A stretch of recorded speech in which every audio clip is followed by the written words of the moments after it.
চলে যদি যাবি দূরে স্বার্থপর, আমাকে কেন যোছনা দেখালি। অদ্ভুতভাবে উর্বর শক্তি, বিশেষ শক্তি, সুপার পাওয়ার, সুপারম্যান। স্পাইডারের মতো চলতে পারে, উঠতে পারে, অত্যাধিক শক্তি তার, মানুষকে বাঁচাতে পারে। সেই গুণে হয় Spiderman, iron man, Batman, plastic man, Ottoman, প্রত্যেকেই আমাদের কাছে সুপার হিরো, তার সুপার পাওয়ার দা। কিন্তু যেই মানুষটি নিজেই তার শক্তি, নিজেই তার সুপার পাওয়ার, যার নামের সঙ্গে ম্যান শব্দটি লিখে আমাদের কাছে সুপার হিরো নোবেল ম্যান। কেমন আছে?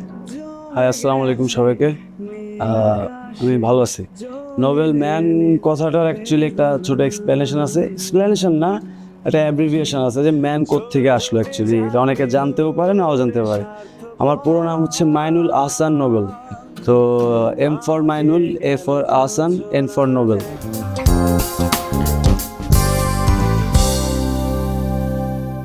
তো ওইখান থেকে অ্যাকচুয়ালি নোবেল ম্যানটা আসছে। তো এই আর কি, সবাই অনেকে জানে না, তাদেরকে এটা বললাম আজকে, এটা secret. Thank you very much. তারপরও আমাদের কাছে নোবেল ম্যান আসলেই সুপারম্যান, আসলেই, কারণ তার অদ্ভুত শক্তি, তার গায়কের শক্তি, তার কতটুকু নোবেল মানে কতটুকু নোবেল হইতে পারছি অ্যাজ আ ম্যান এটা আমি জানি না, আর আসলে হইতে পারিনি কতটুকু হইতে পারছি কি কি আবার। বিকজ নোবেল ম্যান মানে হচ্ছে যে মহানুভব, মহৎ কিংবা উচ্চবংশীয়। হ্যাঁ, কোনো উচ্চবংশীয় হয়তো হইতে পারি, বাট আমার কার্যকলাপ উচ্চবংশীয় ছেলেপেলেদের মতো না, একটু তার অপোজিটে। সো সরি, আসলে আমি নোবেল ম্যানটা অ্যাকচুয়ালি আমার নামের অ্যাব্রিভিয়েশন। আমি আসলে নিজে ওরকম মহৎ কোনো ব্যক্তি বা ব্যক্তিত্ব না। ওকে, বংশের কথা যেহেতু বললেন, আমি কি একটু জানতে পারি যে বংশটা শুরু কোথায়, জন্ম কোথায়, বেড়ে ওঠা কোথায়? আমি খুব একটা বেশি যে বলতে পারবো তা না, বিকজ আমি অত 3-4-5 পুরুষ আগেরটা জানি না। তবে আমার জন্ম হয়েছে গোপালগঞ্জে, নভেম্বরের 7 তারিখে। অদ্ভুতভাবে আমার নিজের এক ছেলের জন্মদিনে নভেম্বরের 7 তারিখ। তো গোপালগঞ্জে মোটামুটিভাবে ক্লাস 6 পর্যন্ত থাকা, তারপরে ক্লাস 7-এ ঢাকা আসা এবং সেখান থেকে ক্লাস 9-এ ইন্ডিয়া যাওয়া। ব্যাক ইন 2011 মেবি দার্জিলিংয়ে লেখাপড়া করছি, কিছুদিন কলকাতায় করছি। তারপরে আবার 15 সালে আমি ব্যাক করলাম বাংলাদেশে, 14 সালে, 2014-তে। আর তারপরে আমার মনে হলো, মানে ইন্ডিয়া থাকাকালীন সময় অ্যাকচুয়ালি ওখানে একটা সার্কেল পাই, যে সার্কেলের মাধ্যমে আসলে মিউজিকটা আমার মধ্যে একটা বাসা বাঁধে। তারপরে আপনার 15 সালের দিকে ঢাকায় আসা এবং একটা ব্যান্ডে জয়েন করা, মিউজিক প্রতিনিয়ত মিউজিক প্র্যাকটিস করা। আর সেখান থেকে 18 সালে সারেগামাপা অডিশন দেওয়া, আর তারপর থেকে হাজার হাজার মানুষের ভালোবাসা পাওয়া এবং হারানো, দুটোটা একই সাথে। এখন দেখতে দেখতে 26 সাল হয়ে গেল। একসময় আমি একজনের ছেলে ছিলাম, এখন আমার একটা ছেলে হয়েছে যার বয়স 4 মাস। ওর নামও দিছি Nobel, exactly like me, Mainul Hasan Nobel. কোনো জুনিয়র ফুনিয়র না, বিকজ আমি একটা সময় থাকবো না, ওই থাকবে। বাহ, অভিনন্দন, শুভকামনা সন্তানের জন্য, তার জন্য অনেক থ্যাংক ইউ। সবাই দোয়া করবেন আমার ছেলের জন্য। আচ্ছা, এই যে ভারতে লেখাপড়া, ওইটা সাবজেক্ট কী ছিল, কী সাবজেক্টে পড়তেন? সাবজেক্ট অ্যাকচুয়ালি কমার্স, বাট ওই আমার বাবার শখ ছিল ছেলেকে বিদেশে পড়াবে, দ্যাটস ওয়াই পড়াইছে আর কি। আচ্ছা, ওই বিষয়ের প্রতি বা ওই লেখাপড়ার প্রতি কি নোবেলের আত্মিক কোনো টান ছিল? না, লেখাপড়ার প্রতি তখন কোনো টান তেমন ছিল না, বিকজ তখন এটা মানে আমাকে বাধ্য করা হয়েছিল, বা আমি বাধ্য পড়তে, বা স্কুলের রুলস অ্যান্ড রেগুলেশনস মানতে। অ্যাকচুয়ালি স্কুলিং সিস্টেমটা যে তৈরি করছে, সে কি স্কুলে পড়ছে? সে কিন্তু স্কুলে পড়েনি। তো তার অ্যাকচুয়ালি সে মানুষটি গবেষণা করে বের করছে যে ভবিষ্যতে এমপ্লয়ি পয়দা করতে গেলে, এমপ্লয়ি তৈরি করতে গেলে স্যার হিসু করতে যাইতে পারি, স্যার হাগু করতে যাইতে পারি, এগুলো কোন লেভেলে যে মানুষকে আর কি মানে ইয়াটা করা হইতেছে, ব্রেন ওয়াশটা করা হইতেছে, যাতে করে মানুষ আজীবন নিজেকে একটা চাকর হিসেবে দেখতে পারে আর কি, বা যে আমার উপরে একজন আছে, যে যার পারমিশন ছাড়া আমি হিসু করতে যাইতে পারি না, আমি টয়লেট করতে যাইতে পারি না, অথবা আমার প্রতিদিনের হাজিরা প্রতিদিন দিতেই হবে, নাহলে এটার কারণে আমি প্রশ্নবিদ্ধ হবে এবং স্যালারি কাটা যাবে, আমার ফ্যামিলি এটার দ্বারা এফেক্টেড হবে। সো আমি স্কুলিং সিস্টেমে বিশ্বাস করি না, এবং আমি তীব্র নিন্দা এবং প্রতিবাদ জানাই স্কুলিং সিস্টেমের, যে মানুষ আরও অন্যান্য অনেকভাবেও লেখাপড়া শিখতে পারে বা পারতো, বাট সোকল স্কুলিং সিস্টেমটা বানানো হয়েছে এমপ্লয় তৈরি করার জন্য। বিকজ আপনি দেখেন যে লাইক বিল গেটসের, যদি আমি জানি না কোনো ছেলে পেলে আছে কিনা বা ইলন মাস্কের আছে কিনা, তারা কিন্তু অন্য ইনস্টিটিউশনে পড়ে, তাদের জন্য অন্যরকম একটা ইনস্টিটিউশন তৈরি করা হয়েছে, যেখানে আসলে ওই মাইনাস করতে প্লাস করতে গেলে আর কি পারমিশন নিতে হয় না। আমি এই জিনিসগুলো রিয়েলাইজ করে দেন আমি ইচ্ছা করে আর কি পড়ালেখার থেকে দূরে সরে আসছি। আমার কাছে মনে হয়েছে যে জেমস ভাই নাকি শুনছি ক্লাস 8 পর্যন্ত পড়ছে, অন্যদিকে জিম মরিসন সে নাকি ক্লাস 7 পর্যন্ত পড়ছে, বিল গেটস নাকি আন্ডার গ্র্যাজুয়েট ছিল। তো এত মানুষ যদি আসলে লেখাপড়া না করে ওই অবস্থানে যাইতে পারে, সো আমার আসলে ওই ত্রিকোণমিতি, অমুকমিতি, তমুকমিতি, সম্পাদ্য উপপাদ্য পড়ে আসলে কোথাও যাওয়ার কোনো ইচ্ছে ছিল না। দ্যাটস ওয়াই আমি পড়ালেখা কুইট করছি। আর আমি আমার ছেলেকে কোনো স্কুলে পড়াবো না, বিকজ স্কুলে তো ওই দাসত্ব শেখানো হচ্ছে আর কি। আমার ছেলেকে তো আমি চাইবো না কোনো জব করুক কোনোদিন। ওর যদি ইংলিশ শিখতে হয়, মানে এই যে শিক্ষাগুরুর মর্যাদা যে একটা বিরাট একটা আমরা যে আমাদের উপর প্রোপাগান্ডা ঢেলে দেওয়া হয়েছে, যাতে করে স্কুলকে মানুষ রেসপেক্টের জায়গায় রাখে, বাট এটা কত দূর পর্যন্ত আসলে ট্রু? কতজন শিক্ষক আছে, এমনও শিক্ষক আছে যে ধরেন যে তার ছাত্র কিংবা ছাত্রীকে ফিজিক্যালি মলেস্ট করতেছে, তাহলে শিক্ষাগুরুর মর্যাদাটা আসলে কোথায়? ওটা নাই, ওটা আসলে শুধু বানানো হয়েছে, একটা প্রোপাগান্ডা তৈরি করা হয়েছে যাতে স্কুলিং সিস্টেমটাকে মানুষ রেসপেক্ট করে চলে। আরে বাবা, আমার বাচ্চার পেছনে নলকলো করে তাকে পড়াইতে হবে, বাবু শোনা বলে তাকে পড়াইতে হবে, বিকজ বাচ্চার বাবা তোমাকে পে করে ওকে শেখানোর জন্য। আমার হচ্ছে স্কুলিং সিস্টেম নিয়ে এটা আমার পার্সপেক্টিভ। জানি না এই কথা নিয়ে কে কী মনে করবে, but this is what I want to say. এত সুন্দর একটা মাধ্যমে আসছি, পাবলিক মিডিয়াতে কথাটা বললাম, কারো ভালো লাগতে পারে, কারো খারাপ লাগতে পারে। সো যাদের ভালো লাগবে অভিনন্দন, যাদের খারাপ লাগবে এক্সট্রিমলি সরি। Well said. শিক্ষাগুরুর জায়গা থেকে একটা প্রশ্ন আমার মনে এই মুহূর্তে আসলো, সেটা হচ্ছে আমরা যারা পারফর্মিং আর্ট চর্চা করি বিভিন্ন ধারায়, নাচে, গানে, কবিতায়, নাটকে, অভিনয়ে, হ্যাঁ, আমরা কখনো কখনো সরাসরি আমরা শিক্ষাগুরু পাই যে আমাকে শিক্ষিত করে বা দীক্ষিত করে বা প্রশিক্ষণ দেয়। আবার কেউ কেউ আছে আমরা তাকে অনুসরণ করে, তাকে দেখে দেখে তার ভাব শিষ্য হই। তো আমরা কিন্তু নোবেলকে প্রথম স্ক্রিনে সারেগামা পায়ের পরে বা চলাকালীন সময়ে যখন আমরা পাই, তখন আমাদের সিনিয়র একজন শিল্পীর গানের মধ্য দিয়ে তাকে আমরা প্রথম চিনি। হ্যাঁ, তো জেমস ভাইয়ের গান দিয়ে আমরা প্রথম আসলে খুব বড় আকারে জনপ্রিয়তা, দর্শকপ্রিয়তা আমরা পেয়েছি। তা নোবেল কি এই যে ভাব শিষ্যতে বা এই শিক্ষাকে বিশ্বাস করে কিনা? যেমন স্কুলে আমরা শোনা যায় না শিক্ষাগুরুতে নোবেল বিশ্বাস করে না। যে দেখেন, গুরু হচ্ছে সে যে আপনার মধ্যে থাকা সমস্ত কালো বস্তু, সমস্ত নেগেটিভ এনার্জি থেকে শুরু করে নেগেটিভ থটস শোষণ করে নিজের মধ্যে নিয়ে নেবে এবং আপনাকে সে পবিত্র রাখবে, তাকে আপনাকে শুদ্ধ রাখবে, পরিশুদ্ধ রাখবে। সো গুরু কথাটা অনেক অনেক উপরের লেভেলের একটা কথা। আসলে আমাদের কতজন গুরু আছে যারা আসলে তার শিষ্যের কলুষতাটাকে নিজের মধ্যে ধারণ করে তাকে পবিত্র করে, তাকে পরিশুদ্ধ করে।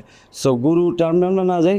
আর আপনি যেটা বললেন যে জেমস ভাইয়ের গানের মাধ্যমে হচ্ছে যে আমার প্রথম হচ্ছে যে আত্মপ্রকাশ, এইখানে আমার একটা কথা হচ্ছে কি যে হ্যাঁ, সবচাইতে বড় মঞ্চে আসলে প্রথমবার জেমস ভাইয়ের গান দিয়ে আত্মপ্রকাশ হয়েছে এবং একটা মানুষের আসলে শুরুটা আর শেষটাই বেশি মনে থাকে। আমি টোটাল 55টা গান গাইছি, তার মধ্যে জেমস ভাইয়ের গান গাইছি সম্ভবত 5টা না 6টা। সো প্রথম গানটা শেষ গানটা জেমস ভাইয়ের গাওয়াতে বাকি 50টা গান আসলে এর মধ্যে আটকা পড়ে গেছে। এখানে আমি বাচ্চু ভাইয়ের গান গাইছি, এখানে হচ্ছে যে মানে এলআরবি, তারপরে আমি মাইলসের গান গাওয়ার ট্রাই করছি, এখানে ধরেন যে মান্নাদের গান গাওয়ার ট্রাই করছি, এখানে জগজিৎ সিংয়ের গান গাওয়ার ট্রাই করছি, আরও অনেক আর্টিস্ট। 55টা গান তো আসলে কতগুলো আর্টিস্টের গাইছি বলে শেষ করা যাবে না। অনুপম রয় গাওয়ার চেষ্টা করছি, তারপরে হচ্ছে যে মানে and goes on and on and on. 55টা গান গাইছি টোটাল। সো অনেক নাম্বার অফ সংস। না, আমি জেমস ভাইয়ের মতো, আমি তো ভাই আসলে জেমস ভাইয়ের 5টা-6টা গান ঠিক মতো করে পারি কিনা তার সন্দেহ। মানে যতগুলো গাইছি এই কটা গানই পারি, এর বাইরে জেমস ভাইয়ের গান পারি না। আমি তো জেমস ভাইয়ের গান কভার করা ছেলে না। আমি হচ্ছে যে মানে আন্ডারগ্রাউন্ড মিউজিক সিনের সাথে, আন্ডারগ্রাউন্ড বলতে মানুষ ভাববে কি যে মনে হয় কি ডার্ক কিছু, সামথিং লাইক দ্যাট। বাট না, আমরা ড্রিম থিয়েটার কভার করতাম, আমরা টুল কভার করতাম, আমরা ওপেথ কভার করতাম, আরও এটসেট্রা অনেক ব্যান্ড আছে like guns and roses, Metallica etcetera এগুলো কভার করতাম। ইচ্ছা ছিল যে বাংলাদেশে বসে বসে ইংলিশ মিউজিকটা করব, বা ইংলিশ মিউজিকটা অ্যাকচুয়ালি যে ফরম্যাটে হয়, মানে গিটার যে ইলেকট্রিক গিটার, তারপরে ড্রামস, এগুলো তো সব আসলে ওয়েস্টার্ন কালচার থেকে মানে হয়ে ইনফ্লুয়েন্স হয়ে তো এখানে পর্যন্ত আসছে, তাই না? তো আমরা ওই মিউজিকটা করতে চাইতাম অ্যাকচুয়ালি, যেটা খুব একটা বেশি মেইন স্ট্রিম না। আমরা নিজেদেরকে একটা কাল্ট মনে করতাম যখন ওই ব্যান্ডগুলো করছি। 2টা ব্যান্ডের সাথে সম্পৃক্ত ছিলাম আমি। একটা হচ্ছে অ্যাবাউট ডার্ক, আর একটা হচ্ছে ব্ল্যাকস্টেনের সঙ্গে আমার একটা সংক্ষিপ্ত ইপি আছে, এক্সটেন্ডেড প্লে, মানে একটা অ্যালবাম 5টা গানের। সবাইকে শুনে দেখার অনুরোধ থাকবে। আর অ্যাবাউট ডার্কের সাথে আসলে আমার উল্লেখযোগ্য ওরকম কোনো কাজ নেই, বাট ঢাকায় আসার পরে আসলে এই অ্যাবাউট ডার্ক এবং ব্ল্যাকস্টেন এই 2টা ব্যান্ডের সঙ্গে রিহার্সাল করতে পেরেই আসলে আমি নিজেকে তৈরি করার সুযোগ পাইছি। আরও অনেক স্টোরি আছে, বললে হয়তো দিন শেষ হয়ে যাবে, বাট আমার এই মেইন স্ট্রিমে আসার ইচ্ছা ছিল না যে তা না, আমি আমার টাইপ অফ মিউজিক দিয়ে আসতে চাইছিলাম। বাট যাই হোক, জেমস ভাই টাইপ অফ মিউজিক দিয়ে হয়তো আমার আত্মপ্রকাশটা করছে।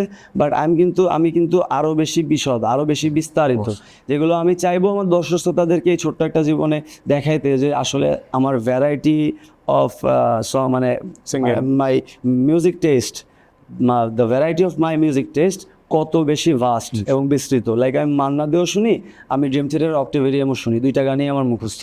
আমি অন্যদিকে ধরেন যে ল্যাম্প অফ গডও শুনতেছি, আবার ধরেন যে বাংলাদেশে একটা ব্যান্ড আছে স্যাটানিক, তারা টেকনিক্যাল ব্রুটাল ডেথ করতো, এগুলোও শুনতেছি, বেহেমতও শুনতেছি। আবার অ্যাট দ্য সেম টাইম আমি ধরেন যে ইয়াও শুনতেছি, অখিল চন্দ্র সামসাম আছে না একটা, যে যেন কিছু মনে করো না, কেউ যদি কিছু বলে কত কি যে সয়ে যেতে হয়, ভালোবাসা হলে যেন কি, এটাও শুনতেছি, ডেথ মেটালও শুনতেছি, এই আর কি। মানে ভ্যারাইটি অনেক, ভেরিয়েশন অনেক, ভার্সেটাইল। আমরা চাই পুরো পৃথিবীর মানুষ আপনার ভ্যারাইটি এক্সপ্লোর করুক, এবং আমি না পৃথিবীর মানুষ তো অনেক ভ্যারাইটি পাই। আমি চাই যে আমি এতটা লাকি হই যে মানুষের পর্যন্ত পৌঁছাইতে পারি আর কি। অনেক মানুষ এরকম আমার মতো নোবেল বাংলাদেশের অনেক গলিতে গলিতে পড়ে আছে, যারা আমার থেকে আরও বেশি ভালো গান গাইতে পারে। আমার এটাতে কপাল বলবো না কি বলবো জানি না, অডিয়েন্সের ভালোবাসা যে কোনো একটাভাবে আমি মানুষ পর্যন্ত পৌঁছে গেছি। প্রবাবিলিটির গেমে আমি জিতে গেছি। লাইক 70 লক্ষ বাচ্চা পয়দা হওয়ার মতো ক্যাপাসিটি নিয়ে মনে হয় একটা সিঙ্গেল এজাকুলেশন হয়, আর ওরকম ওখান থেকে একজন শুধু প্রবাবিলিটির গেমে টিকে ও হচ্ছে যে নিষিক্তকরণ হয় ওটা, তাই না? সো এটা ওয়ার্ডটা কারেক্ট বললাম কিনা জানি না, মেবি। তা আমি ওরকম প্রবাবিলিটির গেমে মানুষের সামনে পর্যন্ত পৌঁছায় গেছি, বাট আমার মতো নোবেল অনেক আছে। আচ্ছা, বিশদ জীবনে যেমন ধরেন যে জেমস ভাইয়ের মতো জেমস ভাই অনেক আছে, জেমস ভাই হয়ে গেছে। আমার মতো নোবেলও অনেক আছে, আমরা লাক বাই চান্স হয়ে গেছে আর কি। প্রথম প্রকাশ জেমস ভাইয়ের গান দিয়ে আসলে এরকমই হয়, আমাদের বিস্তারিত অভিজ্ঞতার মধ্য দিয়ে প্রথম অভিজ্ঞতাগুলো মনে থাকে, আমাদের প্রথম আর শেষটা মনে থাকে, মাঝখানটা হারিয়ে যায়, আমাদের প্রথম স্কুল মনে থাকে, প্রথম বন্ধু মনে থাকে। হ্যাঁ, তো নোবেলের জীবনে প্রথম প্রেমকে? আমার জীবনের প্রথম প্রেম আমি, আর আমার জীবনের শেষ প্রেম এখন পর্যন্ত আমি নিজেকে ছাড়া যদি ভালোবাসার অ্যাকচুয়াল ডেফিনেশন হয়, তাহলে আমি নিজেকেই ভালোবাসি। তাহলে ভালোবাসার প্রথম নারী? আমি এখনো পর্যন্ত তো নিজের মতো করে কাউকে ভালোবাসতে পারিনি। তো নিজেকে আমি যেটা আমার নিজের প্রতি আমার ফিলিংস, মানে আমি নিজের ব্যাপারে এত বেশি কেয়ার করি, এইটার নাম যদি ভালোবাসা হয়, তাহলে আমি অ্যাকচুয়ালি কাউকে ভালোই বাসিনি। বাহ। বিকজ কজন মানুষ, স্পেশালি কতজন মেয়ে মানুষ আসলে ভালোবাসা ডিজার্ভ করে আমি জানি না। আচ্ছা, আপনি একটা কন্টেস্টে গিয়েছেন, আমি একটা ইন্টারভিউতে আপনার মুখেই শুনেছি যে, আবার আপনি এটা বলেছেন যে আপনি ওই বিষয়ের মানুষ না, সেটা হচ্ছে কন্টেন্ট ক্রিয়েটরের একটা কম্পিটিশন আপনি। হ্যাঁ, এর নাম হচ্ছে নেক্সট ইউবার। ওকে, তো সেটাকে আপনি শেষ করেছিলেন? বা হ্যাঁ, ওখানে আমি ষষ্ঠ হয়েছিলাম বলে। কিন্তু আপনি বোধহয় রিয়েলাইজ করেছিলেন যে আপনি তখন কন্টেন্ট মেকার, এরকম কিছু? আমার তো ধরেন যে ওই ব্যাপারে কোনো এক্সপিরিয়েন্সই ছিল না, মানে একটা ভিডিও এডিটিং সফটওয়্যার কীভাবে চালাতে হয় এটাও তো আমি তখন মানে এখনও জানি না। কিন্তু সামহাও আমার তখন লাইন আপ ছিল, বললাম 2টা লাইন আপ ছিল, একটা অ্যাবাউট ডার্ক, একটা ব্ল্যাকস্টেন। সো ব্ল্যাকস্টেনের সঙ্গে আমরা কন্টেন্টটা বানালাম। চেস্টার বেনিংটন যখন আত্মহত্যা করলেন, মারা গেলেন, তখন হচ্ছে যে ওনাকে ট্রিবিউট করে একটা ছোট কন্টেন্ট বানাইছি আর কি। কন্টেন্ট না, একটা ট্রিবিউট করে একটা কভার ভিডিও করছিলাম, কভার মিউজিক ভিডিও, নাম গানটার আর কি, নাম বাই লিঙ্কিং পার্ক। তো ওটা ওরকম তেমন যে সাড়া পাইছিল তা না, 2, 4, 5, 6 হাজার মনে হয় ভিউ ছিল। বাট ওইটা হচ্ছে যে আমি সাবমিট করে দিই, সাবমিট করার পরে ডাক আসে। এখন ডাক সাধারণত ওই ভোকালিস্টই হাইলাইট হয়। আমি আমার লাইন আপের কাছে জিজ্ঞেস করছি যে ভাই আমি এরকম একটা সুযোগ পাইছি, আমি কি আগাবো নাকি আগাবো না। তো ওখানে সাময়িক একটা কেমন জানি একটা ফেমের মতো পাইলাম না, একটা পাবলিসিটি পাইলাম না। এটা পাওয়ার পরে মেবি মনে হয় আমার ব্যান্ড মেম্বাররা আমার প্রতি জেলাস ফিল করতো না কি করতো আমি জানি না, নাকি আমার অ্যাটিটিউড প্রবলেম, ওরা আমাকে 2টা ব্যান্ড থেকেই অফিসিয়ালি মানে বাদ দিয়ে দিল আর কি। এরপরে আমি কিছুদিন ভাবলাম কি করা যায় আসলে যা কিছু পারি তার মধ্যে তো মিউজিকটাই আসলে সবচেয়ে বেশি হ্যাসেল ফ্রি পারি, তো মিউজিকটাই তো করা উচিত আসলে। তারপরে কোনো না কোনোভাবে অডিশনটা দেওয়া, আর অডিশনের পর থেকে আজ পর্যন্ত টাকা পয়সার অভাবে পড়তে হয়নি। আচ্ছা, তখন নোবেল কন্টেন্ট ক্রিয়েট করতে পারতো না, এডিট পারতো না, এখন কি নোবেল সেটা পারে? এখনো পারি না। ভবিষ্যতে পারতে চায় সে? না, আমি শুধু গান গাইতে পছন্দ করি, এটা করতে আমার সবচেয়ে আরাম লাগে। আর আমি টাকা কামাইতে চাই ঠিক আছে, বাট আরামের সহিত, মানে with due respect and with due comfort. একটি মানুষ বইয়ের মতো করে সঙ্গীতকে পড়ে, তার কাছে একটি বই, প্রতিটি পাতায় পাতায় পাতায় পাতায় সে অনুভূতি খোঁজে, প্রতিটি অক্ষরে, প্রতিটি ভাঁজে ভাঁজে। আপনি সঙ্গীতকে বইয়ের মতো করে পড়েন এবং সেটি অব্যাহত রয়েছে, আপনি বই পড়েই যাচ্ছেন। কথাটা কি সঠিক বললাম আমি? অনেকাংশে বা পুরোটাই সঠিক। তবে যদি বলি যে বইয়ের মতো পড়তে গেলে তো আগে হচ্ছে বর্ণমালা শিখতে হবে। বর্ণমালাটা শিখতে হয় এবং ব্যাকরণটা শিখতে হয়, যেটা আমি কখনো শিখি নাই। শেখার মানে ইচ্ছা জাগেনি যে তা না, শেখার ইচ্ছা অনেক জাগছে, বাট শেখা হয়ে ওঠেনি। বলতে পারেন যে আমি অনেক অলসের জন্য আর কি, অনেক গাছাড়া। তো ওই যে স্টাফ নোটেশন যেটাকে বলে আর কি, আমি বর্ণমালাও শিখি নাই, ব্যাকরণও শিখি নাই, কিন্তু হচ্ছে কি মিউজিক অনেক সময় ধরে শুনছি আর কি। এরকম একটা গান আছে যে আমি কয়েক হাজার বার না, ইফ নট লক্ষ, তাইলে অন্তত 10,000 বার 15,000 বার করে শুনছি। আমার অন্তত পক্ষে 1 থেকে 1,500 গানের লিরিক্স মুখস্থ। এবং এছাড়া যদি আমরা দেখি যে আমি প্রায় 16-17 সালের পর থেকে তো লিরিক্সওয়ালা গান শোনা বাদই দিচ্ছি। আমি শুনি চোপিন, আমি শুনি মোজার্ট, আমি শুনি বেথোভেন, আমি শুনি নিকোলো পাগানিনি, এগুলো শুনি আর কি। এসব গানের লিরিক্স হয় না আর কি, জাস্ট মিউজিকটা হয় আর কি, ওই সিম্ফনিক, অর্কেস্ট্রাল এটসেট্রা এটসেট্রা। চোপিন হচ্ছে খুব ভালো একজন পিয়ানিস্ট, মানে one of the finest pianist. তারপরে হচ্ছে যে মোজার্টের কথা যদি বলি, উনি একজন মিউজিক কম্পোজার। আমি আসলে বলতে পারবো না ওনার অ্যাকচুয়ালি ইনস্ট্রুমেন্ট কোনটা ছিল, বাট আমি বলতে পারবো না অ্যাকচুয়ালি। তারপরে আপনার বেথোভেন বাজাতে হচ্ছে পিয়ানো। বেথোভেনকে আমরা অনেকেই চিনি, ওই যে একটা মিউজিক আছে না যে ফারেলিস, এটা জাস্ট ওনার স্টার্টিং, আরও অনেক শত শত ওনাদের syllabus. On the other hand যদি জোনাথন সেবাস্টিয়ান বাক, জেএস বাক শুনতে মানে শুনি। ইনফ্যাক্ট আমার ছেলেকে এই মানে আমার ওয়াইফ প্রেগনেন্ট থাকা অবস্থায়, মানে বর্তমানে যিনি আমার ওয়াইফ আর কি লিগালি, তো ওকে শোনানোর থেকে শুরু করে আমি আমার বাচ্চাকে এখনো পর্যন্ত বলছি যে কোনো কার্টুন দেখা যাবে না, এই সমস্ত হাবিজাবি মিউজিক শোনা যাবে না, ওই শুধুমাত্র দ্য ফাইনেস্ট। এগুলো যে মোজার্ট বেথোভেনদের কথা বললাম, এরা 300-400 বছর পুরনোকার মানে এরা 400 বছর সাস্টেন করছে, তার মানে এদের মিউজিকের তো কিছু না কিছু আছে। আমি এগুলো শোনাইতে বলছি আমার বাচ্চাকে, যাতে পলিউটেড না হয় আর কি। এই যে বললেন আপনার লিগালি ওয়াইফ, যে তার নামটা আমরা শুনতে পারি? তার নাম হচ্ছে ইশরাত জাহান প্রিয়া। তো আমরা কিছুদিন আগে যে একটা ঘটনা শুনলাম যে স্ত্রীর কারণে বা মামলা হওয়ার কারণে জেলে যাওয়া, কারাগারে যাওয়া। দেখেন অ্যাকচুয়ালি ইশরাত জাহান প্রিয়া, তার সঙ্গে হচ্ছে যে আমার ফেসবুক বা অন্য কোনো সোশ্যাল মিডিয়ার মাধ্যমে 2018 সালের লাস্টের দিক থেকে সামহাও একটা হাই হ্যালো, ওকে, ওরকম আহামরি মানে কোনো সম্পর্ক পরিচয় না, জাস্ট হাই হ্যালো টাইপের। তো এই একটা সিনেমা গেল দরদ, শাহিদ খানের দরদ সিনেমায় যখন গানটা করলাম, 2টা গান করছিলাম, ওই সময়টা দিয়ে ওই মেয়েটার সঙ্গে আমার আবার একটু হাই হ্যালো হয়তো, দেখা হয়তো, দেখা হয়তো না, সরি, মানে কথাবার্তা হইতো আর কি, ভিডিও কলে দেখা হইতো আর কি। একদিন আমরা মিট করার সিদ্ধান্ত নিলাম। ওদিনকে হচ্ছে যে দরদ সিনেমার ওই যে গানটা গাইছিলাম, ওই গানটা মনে হয় ওই গানটার রিলিজ ছিল, ওটা নিয়ে আবার ওই মগবাজারে কি একটা ক্যাফে আছে, ওই ক্যাফেতে একটা অনুষ্ঠানের মতন হয়েছিল। আমি ছিলাম, কোনাল আপু নামের একজন সিঙ্গার আছে, উনি আমার কো সিঙ্গার ছিলেন ওই গানটাতে। অনুষ্ঠানটার পরে ওই মানে আমি সম্পূর্ণভাবে এই প্রিয়ার সম্মতিতেই মানে আসলে তাকে আমার বাসায় নিয়ে যাই।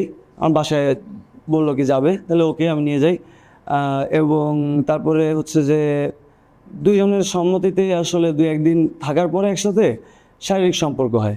এখানে আসলে ধর্ষণের কোনো ব্যাপার ছিল না। মানে যে যখন একটা মানে এই যেটা ইন্টারকোর্স, এটা নারী এবং পুরুষ দুজনের সম্মতিতে হয়, তখন তো আসলে এটাকে ধর্ষণ বলা চলে না। হ্যাঁ, কিন্তু বাংলাদেশের আইন অনুযায়ী যেটা বলে যে বিয়ে না করে মানে যদি কারোর সঙ্গে ইন্টারকোর্স করে তাহলে নাকি মেয়ে এটা ধর্ষণের মামলা দিতে পারবে। কেন ভাই? এটা কোন আজগুবি নিয়ম? মানে তারেক রহমান বিদেশে এত বছর থেকে আসছে, আমি আসলে দেখতে চাই উনি কতটুকু সিভিলাইজড হয়েছে, বা পৃথিবীর সবচেয়ে সিভিলাইজড কান্ট্রিদের থেকে আসলে তারেক রহমান কতটুকু সিভিলাইজড হইতে পারছে যে এই আইনটা উনি চেঞ্জ করুক, যে নারী পুরুষ দুজনের সম্মতিতে সেক্স করতেছে। এখানে আসলে what the hell did rape came from? Rape শব্দটা কোথা থেকে আসলো? যে অথবা দেখা যাচ্ছে চাইলেই একটা মেয়ে একটা ছেলের নামে পর্নোগ্রাফির মামলা দিয়ে ফেলতে পারতেছে, বা চাইলেই একটা মেয়ে যে কমপ্লেন করলেই নারী নির্যাতন হয়ে যাইতেছে। অথচ একটা মেয়ে যদি আমাকে মারে, আমি কি এটা নালিশ দিতে পারবো? একটা মেয়ে যদি জোর করে আমার সাথে ইন্টারকোর্স করে, আমি কি এটা নালিশ দিতে পারবো? দিতে পারবো না। তাহলে পুরুষদের ক্ষেত্রে আইনটা কত জঘন্যভাবে পিছিয়ে আছে। এককালে যদি নারীদের জন্য আইএমএ জাহেলিয়াত এক্সিস্ট করে থাকতো, বর্তমানে বাংলাদেশের নিয়ম অনুযায়ী পুরুষদের জন্য আইএমএ জাহেলিয়াত এক্সিস্ট করতেছে। কারণ কি, আমি তখন মহামায়া গানটা গাইলাম শাহিদ খানের সিনেমায়, এবং গানটা হিট করলো, এটা টোটাল মধুটাই নষ্ট করে দিল এই জিনিসটা। এই ইশরাত জাহান প্রিয়া এই মেয়েটা যে এই কাজগুলো কেন করলো, এটা আসলে আমি জানি না। বাংলাদেশে হয়তো এরকম কোনো আইন কখনো তৈরি হবে যে আইন এইটার বিচার করবে, বাট আপাতত সে আমার বাচ্চার মা, সেই এবং আমার বাচ্চার দুধ খাওয়া লাগে, দ্যাটস ওয়াই আমি তার এগেনস্টে কোনো অ্যাকশানে যাচ্ছি না, কোনো কথা বলতেছি না। 6 মাস যাক, বাচ্চার বয়স 4 মাস, যেহেতু আপনাদের সবাইকেই বলছি যে নভেম্বরের 7 তারিখে আমার জন্ম, নভেম্বরের 7 তারিখে আমার বাচ্চার জন্ম। সো you are very বাচ্চাকে মেবি ভালোবাসি নাকি জানি না। আপনি বলছেন না ফার্স্ট লাভ, আমি আমার নিজে সেকেন্ড লাভ হইতে পারে বাচ্চা। আমি ওকে একবারই দেখছি শুধু। তো বাচ্চা বড় হোক, তারপরে দেখা যাক কী হয়। আমি আসলে কারোর উপর খুব একটা বেশি রাগ জিদ রাখি না, বাট এরকম মানুষের সাথে আমি অ্যাকচুয়ালি সংসার করব না যে আমাকে জেল খাটাইছে মিথ্যা মামলা দিয়ে, এবং আমার কমসে কম 2-1 কোটি টাকার ক্ষতি করছে। এই মামলার কি নিষ্পত্তি হয়েছে নাকি? এই মামলা এখনো নিষ্পত্তি হয়নি।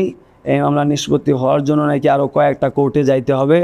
আসলে আমি লিগাল টার্মস অ্যান্ড ইস্যুসগুলো ঠিকমতো করে বুঝি না, বাট হ্যাঁ, মানে যিনি আমার লিগালি ওয়াইফ, তার সঙ্গে মোটামুটি একটা আপোষের অবস্থাতে আছে, যেখানে আর কি ও আমার এগেনস্টে হয়তো আর কোনো স্টেপ বা অ্যাকশন নেবে না। যেহেতু একসঙ্গে থাকি না, সেহেতু স্টেপ বা অ্যাকশন নেওয়ার কোনো কারণ বা সম্ভাবনা হয়তো নাই, বাট একসঙ্গে থাকলে হয়তো আমি ভাই একটু মাথা গরম মানুষ। আচ্ছা, এই মামলার পাশাপাশিও রাস্তাঘাটে নাকি প্রায় এখন পুলিশে ধরে আপনাকে। তারা কি বলে, কি বলতে চায়, কি জিজ্ঞেস করে, নাকি শুধু নোবেলের সঙ্গে কথা বলতে চায়? যে বিগ ফ্যান ভাই, বিগ ফ্যান এরকম টাইপ। বিগ ফ্যান, সেলফি তোলে, সেলফি তোলে না রাস্তাঘাটে, তো পুলিশ চাইলেই ধরতে পারে না। তাহলে তো ভাই পুলিশের অবস্থা জনগণ কি করছে জুলাইয়ের পরে তা তো দেখছেনি। তো রাস্তাঘাটে চাইলেও আর ধরে বসলো, এটা তো সম্ভব না। কিন্তু রিসেন্ট আরেকটা সমস্যায় পড়ছিলাম, সেটা হচ্ছে যে একটা ফ্রড গ্রুপ মনে হয়, একটা প্রফেশনাল ফ্রড মেবি। এই লাস্ট যেটা দেখলেন যে একটা একদিনের জন্য হাজতে ছিলাম। আসলে আমি চিনি না, জানি না, হঠাৎ করে ওই একটা লিগাল নোটিশ পাঠায়, এটার এগেনস্টে মামলা করে কি জানি করছে। আসলে আমার লয়ার এটা সম্পর্কে ভালো বলতে পারবে, বাট আমার একদিন হাজতে থাকা লাগছিল। ওকে, পরে আবার আমি বেরো গেছি, মানে পর্যন্ত যাওয়া লাগেনি, কেরানীগঞ্জ পর্যন্ত যাওয়া লাগেনি আগের বারের মতো। এবার আর কি তার মানে ড্যামরা থানায় আটক ছিলাম। আর হচ্ছে যে একবার গারদে যাওয়া, তো গারদে দেখলাম যে তারেক রহমান সুন্দর সিস্টেম করছে, হচ্ছে যে আগে কোনো জামা কিছু কাপড় টাপড় থাকতো না, বিছানা না। গারদটা তো অনেক বড় জায়গা, কোর্টের যে গারদ অনেক বড় জায়গা। তো এবার তারেক রহমান কি করছে যে লাল কাপড়ের মতো একটা হয় না, চটের মতো, ওইগুলা বিছাই দিচ্ছে। বাহ, অন্তত আগের থেকে ক্লিন। এবং আগে তো 20-30 জন একসাথে সিগারেট জ্বালাইতেছে গারদের ভিতরে, এটা এখন নাই, এটাও ভালো অন্তত। আর কেরানীগঞ্জের এক্সপিরিয়েন্স কেমন ওখানে? কেরানীগঞ্জের এক্সপিরিয়েন্স দেখেন, বলবো না যে জেলখাটা কখনোই ভালো এক্সপিরিয়েন্স হইতে পারে না, জেলখাটা কখনোই ভালো এক্সপিরিয়েন্স হইতে পারে না। আর মূলত হইতেছে কি যে এই সমস্ত চৌকি ভাঙ্গা মামলায় তো একদমই না, 2-4 এটাকে চৌকি ভাঙ্গা মামলাই বলে। তো 2-4-5টা খুন করে ভেতরে ঢুকলে ওটার একটা সম্মান আছে, হ্যাঁ, বা খুনের মামলা আলাদা একটা পার্ট নিয়ে চলে আর কি। তাই বলতেছি না যে ভাই আপনারা কেউ খুন করেন, বাট আমি দেখছি যে এটা সম্মানের জায়গা আছে, বা রাজনৈতিক মামলা নিয়ে ঢুকলে একটা সম্মানের জায়গা আছে। এই চৌকি ভাঙ্গা মামলা নিয়ে ঢুকলে এটা আসলে ভালো দেখায় না। তবু আমি নোবেল, আমার নিজস্ব একটা পরিচয় আছে, যে কারণে আমি খুব একবারও হিউমিলিয়েটেড হই নেই। তাও হইতে হইতে পারছি, দুই একবার হিউমিলেটেড হইতে পারছি আর কি। ভেতরে আমাকে দুই একবার ধর্ষক বলা হয়েছে। তো এখন আমার সন্তানটা তো তাইলে বর্তমানে ধর্ষণের ফলাফল, তাই না? যেহেতু তার মা হচ্ছে তার বাবার নামে ধর্ষণের মামলা দিছে, তাহলে আমার সন্তানটা অ্যাকচুয়ালি কী দোষ করছিল যে তাকে ধর্ষকের ছেলে বা ধর্ষিতার ছেলে হিসাবে পৃথিবীতে আনা হইলো? বাংলাদেশের আইন বা এত খামখেয়ালি কেন? আর এই যে মানুষটা যে আসলে আমাকে ধর্ষকের উপাধি দিছে এবং আমার ছেলেকে ধর্ষকের সন্তানের উপাধি দিছে, মানে সে বা এতটা খামখেয়ালি হওয়ার মতো সুযোগ কিভাবে পেল? বাংলাদেশের আইন বা ভাই বেসিক মানবিকতা, মানে ওকে এটা হওয়ার স্পর্ধাটা কেমনে দিল? নোবেল, আজকে একটা কনফেস করি, আমি আপনার ফ্যান, শুধু আপনার গানের না, আপনার কথার। আপনি যখন কথা বলেন আমি দেখতে পাই যে একটা শিশু কথা বলছে, আপনি শিশুর মতো কথা বলেন এবং খুবই সৎভাবে এবং সত্য কথা বলেন। আমি মিথ্যা কথা বলতে পারি না। মিথ্যা কথা আমি 1 সেকেন্ড আপনার সাথে বলে, হ্যাঁ হয়তো দেখা গেলো 5 মিনিট পরে আবার সাইডে ডেকে নিয়ে আপনাকে বলবো ভাই ওই কথাটা না এরকম না ওরকম। মানে আমি মিথ্যা কথা বললে নিজেকে চোর মনে হয়, আর আমি কখনো এটা অ্যাকসেপ্ট করতে পারি না। আমি কাউকে ভয় পাই না, তো আমি পৃথিবীর কাউকে ভয় পাই না, আমি কোনো কিছু ভয় পাই না, মৃত্যুকেও ভয় পাই না। তো কথা হলো কি যে তাহলে আমি আপনাকে ভয় পেতে হচ্ছে যে আপনার কাছে মিথ্যা কথা বলছি, আমার এটা মানে একটা চোর ভাব থাকবে। সো ব্যাক টু আমার ওয়াইফের টপিকটাতে আসি। আমি ওর সাথে যখন দেখা হয়েছে আমি ওকে বলি যে মানে সারোগেসির যে বিষয়টা, হ্যাঁ, যে চুরি চুপকে সিনেমাটা দেখছেন না, যে একটা বেবি নিব আমরা, এটা আমরা লিগালি কন্ট্রাক্ট করে নিব, বাট বিয়ে শাদী করতে পারবো না। বাট পরবর্তীতে ওই মেয়েটার সাথে মনে হয় আমি একটু ক্লোজ হয়ে যাই, মানে সামথিং মানে একটু ইমোশনালি অ্যাটাচ হয়ে যায়। এটাকে লাভ বলে কিনা আমি জানি না। লাভ তো হোয়াট ইজ লাভ, কি অক্সিটোসিন, স্টেরোটোনিন আর ডোপামিন, এই তিনটা একটা মাত্রায় রিলিজ হইলে তা একটা লাভ ফিলিংস হয় আর কি। হ্যাঁ, we feel butterflies in our stomach আর সামথিং লাইক দ্যাট। কিন্তু লাভ বলে তো অ্যাকচুয়ালি কিছু হয় না, অ্যাটাচমেন্ট হয়। হ্যাঁ, অভ্যাস হয়, এটাকে বলে অভ্যাস। এই অভ্যাস পরিবর্তন হতে মানুষের 21 দিন লাগে। সো ওর সাথে তো আমার অনেকদিন থাকা হয়, যে কারণে একটা অভ্যাসে পরিণত হয় জিনিসটা।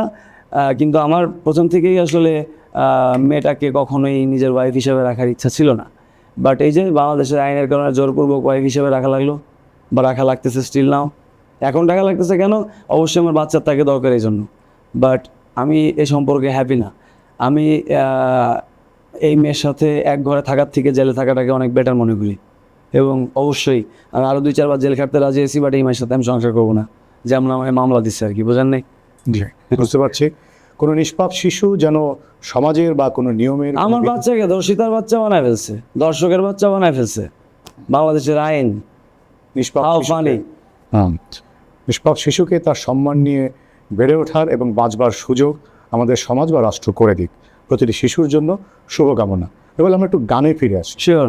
আমরা কোনো জায়গায় শুনেছিলাম যে আপনি যদি ডুয়েট গান কারো সঙ্গে, সেটি হবে লেডি গাগা অথবা শ্রেয়া ঘোষাল, কথাটি সত্য? এ কথা আমি বলছি, এবং এখনও সেই কথাটাতে আমি স্ট্যান্ড বাই আছি। কিন্তু তার মাঝখানে কোনাল আপুর সঙ্গে একটা ডুয়েট গান গাওয়া হয়েছে, আর কারোর সাথে গাওয়া হয়েছে কিনা আমি জানি না। তবে আমি ভালো যে কোনো সিঙ্গারের সঙ্গে ডুয়েট গান গাইতে চাইবো। এভরিওয়ান ইজ ওয়েলকাম, অ্যান্ড আমি আপনাদেরকে রিকোয়েস্ট করছি হাম্বলি যে আপনারা আসেন, কিছু গান টান করি। মানে সবসময় আসলে অত ইগোয়েস্টিকভাবে, মানে একটা ইগো আমার মধ্যে আগে বেশি কাজ করতো, ইগোটার পরিমাণ এখন অনেক কমে গেছে, বিকজ অনেক ঝড়ঝাপটা গেছে তো জীবনের উপর দিয়ে। তো এখন ওই ইগোটা মানে ঘাড় এখনও তেরা আছে, বাট একটু কমছে আর কি আগের থেকে। এই যেটা বলেছে একটা শিশু, এটা বাচ্চা ছেলে কথা বলছে মনে হচ্ছে। আপনি যেভাবে বলেন ভাই, আপনি আমার থেকে বয়সে অনেক বড় হবে। এটি অনেক বড়, দ্বিগুণের চেয়েও বেশি হব। এটি আমিও এটাকে ইগো কনসিডার করি না, যে প্রতিটি মানুষের নিজস্ব বৈশিষ্ট্য থাকবে, মানে সে তাই তো কথা বলবে, অন্যের মানুষের মতো করে তো কথা বলার চেষ্টা করার প্রয়োজন নেই। আমরা চলে আসে ভাইয়া, দেখেন আপনি, মানে চলে আসে হঠাৎ করে, এটা একটা গরম আছে, এটা গরম আছে, ফেমের, টাকার, মানে ফেম অ্যান্ড মানি, পপুলারিটি, এগুলোর আলাদা একটা গরম আছে। আর যখন অ্যাকচুয়ালি আপনি জানবেন যে ইউ আর কোয়াইট ওকে অথবা গুড লুকিং, তখন আসলে, এবং আপনি যখন জানবেন যে না গানটা গাইতেছি ভালো হচ্ছে, এরা শুধু ওরা বলতেছে দেখে আমি জানি না, এটা আমি নিজেও জানি যে গানটা ভালো হচ্ছে, ওই বিষয়টা যে যখন চলে আসে না, এটা দাম্ভিকতা চলে আসে। এটাকে সবসময় উচিত হইতেছে যতটা কন্ট্রোলে রাখা, এটা একটা স্পেকট্রামটা যত নিচে রাখা যায় তত ভালো।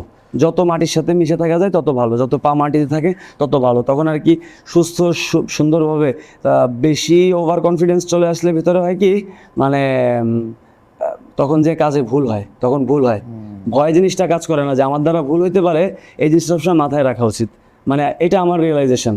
আচ্ছা, ফেম এবং মানির কথা বলেন। আমরা নোবেলের নেম সম্পর্কে জানি, ফেম সম্পর্কে জানি, মানি, নোবেলের কি পরিমাণ অর্থ আছে? অর্থ আমার এই মুহূর্তে আমার অর্থ এখনো কয়েক মিলিয়ন ডলার আছে, বিকজ আমি যখন আয়না নিজেকে দেখি তখন কয়েক মিলিয়ন ডলার দেখি। Thank you আমার বলেন। সেভিংস আমি নিজেই। আর আমি প্রথম লাইফে কোটিপতি হয়েছি 23 বছর বয়সে। ওকে। হ্যাঁ, এবং কোটিপতি হয়েছি অনলি 3 মাসের মধ্যে। তো আমি জানি যে কেমনে কোটিপতি হইতে হয়। সন্তানের জন্য কি কোটি টাকার দরকার আছে রেখে যাওয়ার? সন্তানের জন্য কিছুই রেখে দেওয়ার দরকার নেই, বিকজ ওকে আমি ব্লাডে যেটা দিয়ে দিছি বা জেনেটিক্সও যে পাইছে আমার কাছ থেকে, ও যদি ওইটাকে নার্চার করে অনেক বড় কিছু হবে, আমি জানি। মানে এটা guarantee, because I feel him in myself, যে আমি অত বড় হয়ে আমারই একটা ভার্সন হবে। আর আমার মধ্যে যে কি পরিমাণ ক্ষমতা আছে আপনার কোনো আইডিয়াই নেই ভাই। আমরা সেটি দেখতে চাই এবং সুযোগ করে দেন আপনারা দেখার, যারা দর্শক শ্রোতা আছেন এবং আপনারা যারা বড় ভাই এবং বোনেরা আছেন, সুযোগ করে দেন। আমার মধ্যে অনেক কিছু দেখানোর মতো পোটেনশিয়াল আছে, অ্যান্ড আমি প্রমিস আমি আপনাদের ডিসঅ্যাপয়েন্ট করবো না। এখানে আমি একজন এই ইন্ডাস্ট্রির কর্মী হিসেবে বা একজন শিল্পী হিসেবে বলতে পারি, যতগুলো প্ল্যাটফর্ম নোবেলের পাশে দাঁড়িয়েছে, এরপর আরও অনেক প্ল্যাটফর্ম দাঁড়াবে। যেমনি এখন নতুন করে দাঁড়িয়েছে এক্সেপশন এন্টারটেনমেন্ট। আমাদের দেশে, আমাদের পাশের দেশে ভারতেও প্ল্যাটফর্ম নোবেলকে নিয়ে কাজ করেছে, বা নোবেল সেখানে কাজ করেছে সারেগামা পায়ে, যেখান থেকে প্রথম দেখেছি।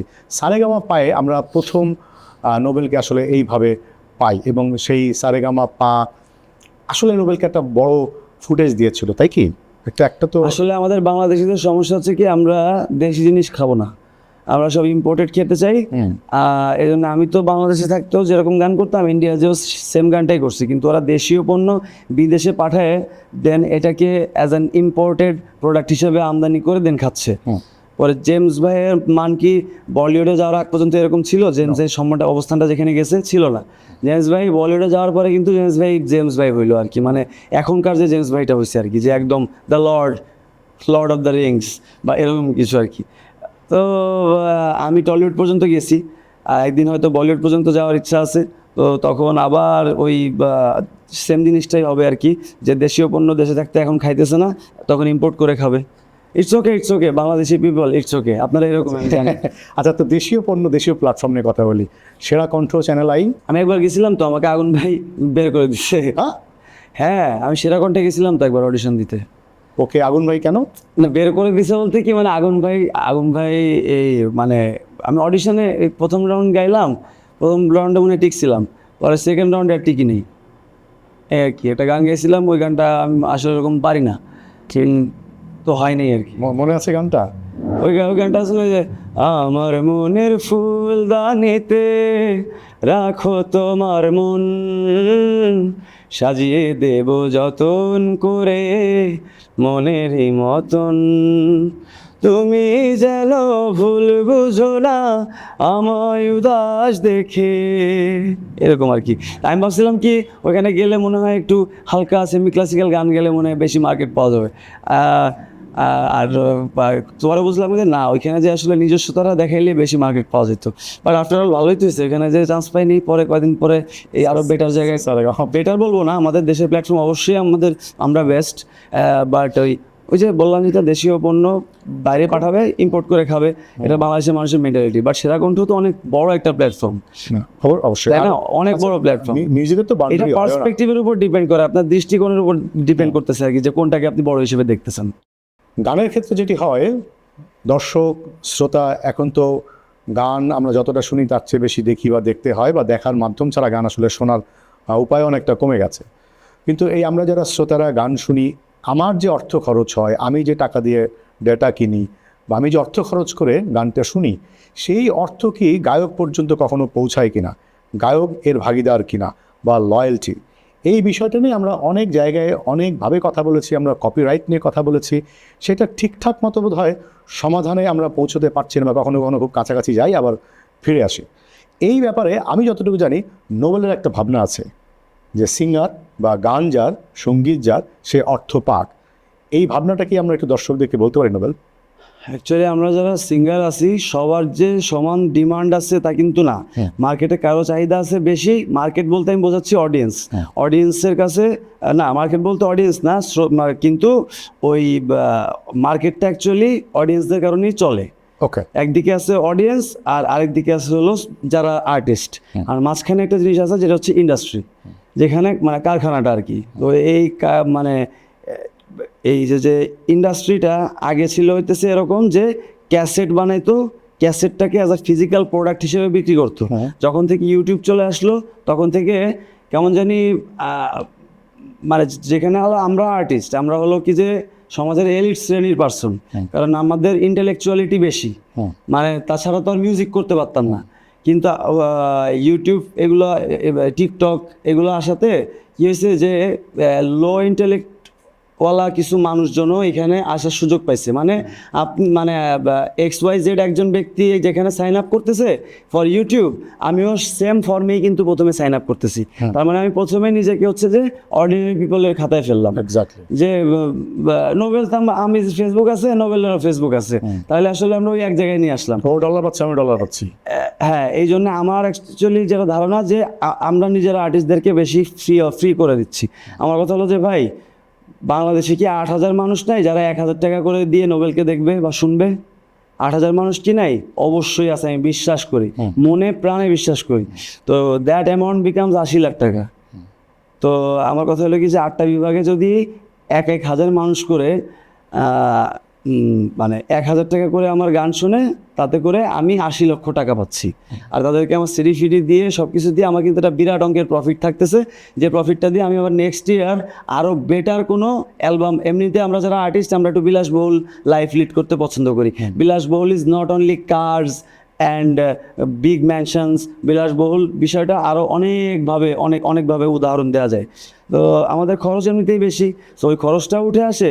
এবং হচ্ছে যে আমরা অডিয়েন্স, ভাই তুমি আমাকে গালি দিও, আমার গান পছন্দ হয়নি, গালি দিতেই পারো, কিন্তু এই গালিটা দেওয়ার জন্য তুমি আমাকে কি দিচ্ছ? অ্যাকচুয়ালি কিছুই তো দাওনি। তো তুমি 1,000 টাকা দিয়ে আগে নিয়ে শুনো অ্যালবামটা, শুনে যদি ভালো না লাগে গালি দাও, ভাই তোমার কাছ থেকে একটা স্যান্ডেলের বাড়ি খাওয়ার জন্য আমি মাথা পেতে নেব। কিন্তু ওই ফ্রিতে গান শোনায় মানুষকে, আর মানুষের গালি শুনতে রাজি নাই, মানুষের ক্রিটিসিজম নিতে রাজি নাই আর কি, তাদের মতামতে আমি নিতে রাজি নাই। তারা মানে whoever loves me can buy my album, can attend my shows. আমি নিজেকে এতটা রিজার্ভের জায়গায় নিয়ে যাওয়ার জন্য প্ল্যান করছি যে আমরা নিজেরা আর্টিস্টদেরকে যাতে বেশি সস্তা না করে দিই। আমরা আর্টিস্ট, পৃথিবীতে অনলি 1% বা 2% মানুষ আছে যে যাদের IQ এতটা হাই যে যারা নিজেদেরকে আর্টিস্ট হিসেবে স্বীকৃতি দিতে পারে। আমি নিজেকে আর্টিস্ট হিসেবে স্বীকৃতি দিচ্ছি না, বাট আমি এটা দেখছি যে অনেক মানুষ যাদেরকে আমার আর্টিস্ট মনে হয় তাদের সাথে আমার নিজের অনেক সিমিলারিটি পাই। তো সেইখান থেকে আমি বিশ্বাস করি যে আমি একজন আর্টিস্ট আর কি, বাকিটা অডিয়েন্স বলবে। এটা কিন্তু খুব চমৎকার। আমিও একমত যে আপনি আমার পণ্যটি কিনলেনই না, আমার পণ্যটি ভালো কি মন্দ সেটা আপনি মতামত কেন দিচ্ছেন বা কিভাবে দিচ্ছেন, আমার প্রোডাক্টটা বাইরে না। আপনি ডেটা কিনছেন মানে আপনি পৃথিবীর সবাইকে গালি দেওয়ার রাইটস রাখতেছেন। দেখেন ভাই, কালকে যদি ইউটিউব না থাকে, ফেসবুক না থাকে, ইনকেস সামহাউ ওদের সার্ভার ড্যামেজ হয়ে গেছে, ডাউন হয়ে গেল, তাহলে এই যারা বলতেছে যে এত মিলিয়ন ফলোয়ার, তাহলে কথা হলো ওদের ফলোয়ার্সগুলো কোথায় যাবে? আমার হচ্ছে যে ফলোয়ার্সগুলোকে, বাংলাদেশে যদি 10,000 ফলোয়ার্স থাকে যারা হচ্ছে যে কোর ফলোয়ার্স, যে যারা প্রতি বছর 1,000 টাকা করে খরচ করতে রাজি আছে, 2,000 টাকা খরচ করতে রাজি আছে তাদের প্রিয় আর্টিস্টের গান শুনতে, আমার এই মানুষগুলোকে দরকার, 1% মানুষকে দরকার, বাকি 99% মানুষকে আমার দরকার নেই।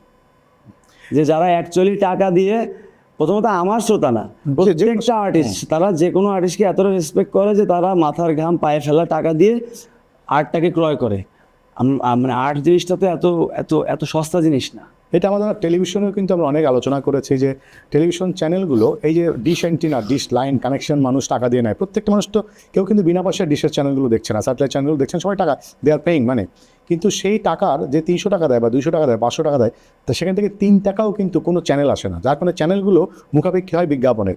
আর যখন এই বিজ্ঞাপনে যায়, এই যে শুরুতে আপনি শুরু করলেন যে স্কুলে গিয়ে দাসত্ব শেখায়, ওর একটা পারপাস সার্ভ করা শেখায়, যখন একটা বিজ্ঞাপনের জন্য আমি একটি প্রোডাক্ট তৈরি করি তখন আমার ওর কিছু পারপাস সার্ভ করতে হয়, তখন আমার কলায় ব্যাঘাত ঘটে, এটি খুব স্বাভাবিক। কাজেই কলা যে তৈরি করছে, যে শিল্পী তার শিল্প তৈরি করছে, সে যদি ডিরেক্ট তার কনজিউমারের কাছে সেল করতে পারবো, এটার অবশ্যই এটি অনেক উন্নত হবে, অনেক ভালো জায়গায় যাবে।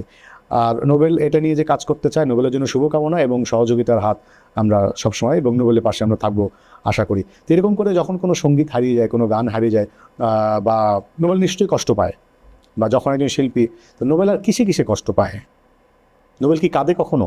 না, আমি গত 2012 সালে একবার কাঁদছিলাম, লাস্ট মনে আছে, প্রায় 14 বছর হয়ে গেল আমি একবারও কাঁদিনি। ও মাই গড।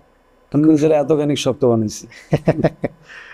আচ্ছা, যদি অনেক দিন কান্না হয়নি, কাজেই এই অশ্রুর সঙ্গে কোনো যোগাযোগ নোবেলের নেই, কিন্তু আর এক অশ্রুর সঙ্গে যোগাযোগ হয়েছিল নোবেলের, সে অশ্রুর হ্যাঁ, কথা মনে আছে? মাদকাসক্তি নিরাময় কেন্দ্র। সেটার কথা মনে, কত সালের কথা?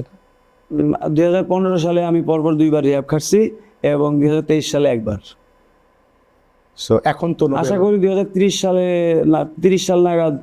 দেখেন আমি বলি, ওই ড্রাগসটা অ্যাকচুয়ালি খারাপ তখনই হয় যখন আপনার ড্রাগসের কারণে দৈনন্দিন জীবনে ব্যাঘাত ঘটে। কারণ আপনি নিজের সাথে কতটা খারাপ করতেছেন এটা আপনার ব্যক্তিগত ব্যাপার, বাট আপনার এই নিজের সাথে খারাপ করার কারণে যদি অন্য মানুষের খারাপ হয় তাহলে হইতেছে কি যে আপনি দায়বদ্ধ, তাই না? মানে আমি সাপোজ আপনাকে একটা কমিটমেন্ট দিলাম, আমি কোনো একটা নেশা জিনিস খেয়ে ঘুমাই রয়েছি, আমি ওইখানে আপনার ওই কমিটমেন্ট মতো আসতে পারলাম না, লাইক আজকে ইন্টারভিউটাতে সাপোজ আসতে পারলাম না, এখানে যেরকম টিমের সঙ্গে জড়িত 8জন 10জন মানুষের দ্বারা এফেক্টেড হইলো না।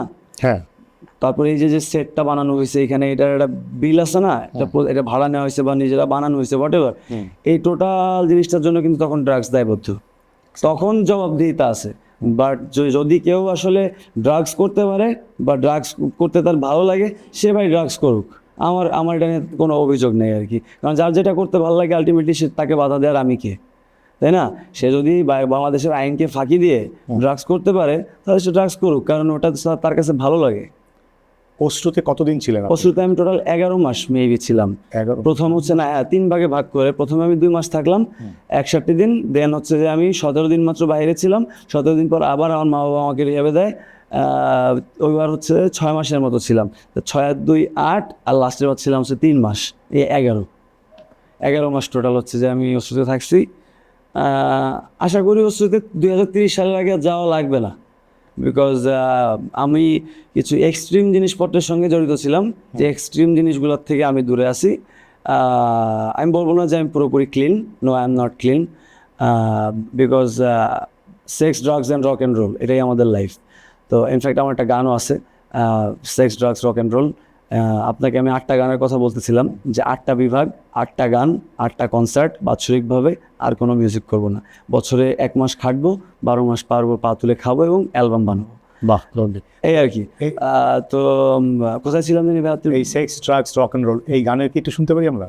না, এটা হচ্ছে যে এটা অ্যাকচুয়ালি ওই জিনিসটাকে হাইলাইট করা হয়নি খুব বেশি, বা যে আমি ওটাকে প্রমোট করতেছি, বাট হ্যাঁ শোনাবো, আরেকটু তৈরি অবস্থাতে যাক গানটা, তারপরে শোনাবো। কারণ এই গানটার একটা স্পেশাল ব্যাপার কি, আমি লাস্ট 14 বছরে অনলি 3টা গান লিখছি, যেখানে কিনা তার আগে মাত্র 6 বছরের মধ্যে আমি গান লিখছিলাম 14টা, আর এই 13টা, আর আমি লাস্ট 14 বছরে অনলি 3টা গান লিখতে পারছি। একটা গানের নাম হচ্ছে মুগ্ধ পতঙ্গ, আরেকটা গানের নাম হচ্ছে আপনার সিসিফাস।